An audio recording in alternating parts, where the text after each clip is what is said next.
आपल्यासोबत माजी मुख्यमंत्री पृथ्वीराज चव्हाण सर आहेत. आपण बातचीत करतोय. बाबा, तुम्ही म्हटलात की 19 तारखेला मराठी माणूस हा पंतप्रधान होईल, नेमकं काय? असं नाही म्हटलं मी म्हटलं 19 तारखेला अमेरिकेत काही गौप्यस्फोट होणार आहे, त्याचा भारतीय राजकारणात परिणाम होण्याची शक्यता आहे.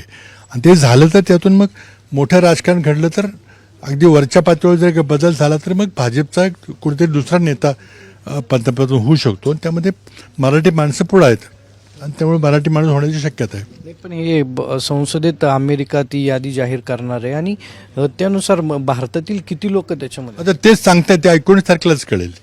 तिथल्या सोशल मीडियावर चर्चा आहे की काही माणसांची नावं आहेत, त्यामुळे ती जेव्हा म्हणून 19 तारखेची वाट बघूया आपण. काही खासदार पण आहे, आजी माझे खासदार आहेत.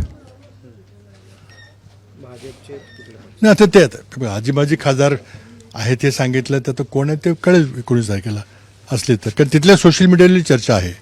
निवडणुकांची पार्श्वभूमी जर बघितली आता तर काही ठिकाणी भाजप आणि राष्ट्रवादी मैत्रीपूर्ण लढत जी आहे ती करताना पाहायला मिळतात. विरोधक कुठं राहिलेत की?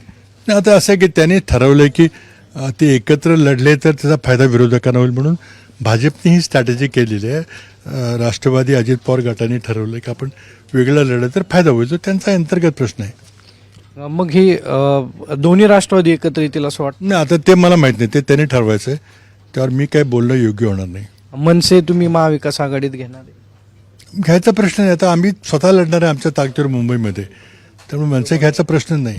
पुण्यात काय असणार? पुण्यातली चर्चा चालू आहे, तर आम्ही महाविकास आघाडी म्हणून लढण्याची शक्यता आज तरी आहे. तसं बैठक बाकी महानगरपालिकेमध्ये काय चित्र? प्रत्येक ठिकाणी आपण स्थानिक लोक ठरवणार आहेत. कोल्हापूरला, इचलकरंजीला कदाचित महाविकास आघाडी लढेल. इतर ठिकाणी स्थानिक लोक सांगतील त्याप्रमाणे होईल. नक्की स्थानिक लोक सांगतील त्या पद्धतीने होईल असं पृथ्वीराज बाबा चव्हाण यांनी सांगितलं. कॅमेरा सुमित भोसलेसह सागरावर साम टीव्ही पुणे. देश विदेशातील प्रत्येक घडामोडींचे लाईव्ह अपडेट मिळवण्यासाठी आता साम टीव्हीच्या सर्व सोशल मीडिया प्लॅटफॉर्मला लाईक, फॉलो आणि सबस्क्राईब करा. तसंच सर्व नोटिफिकेशनसाठी बेल आयकॉन प्रेस करायला विसरू नका.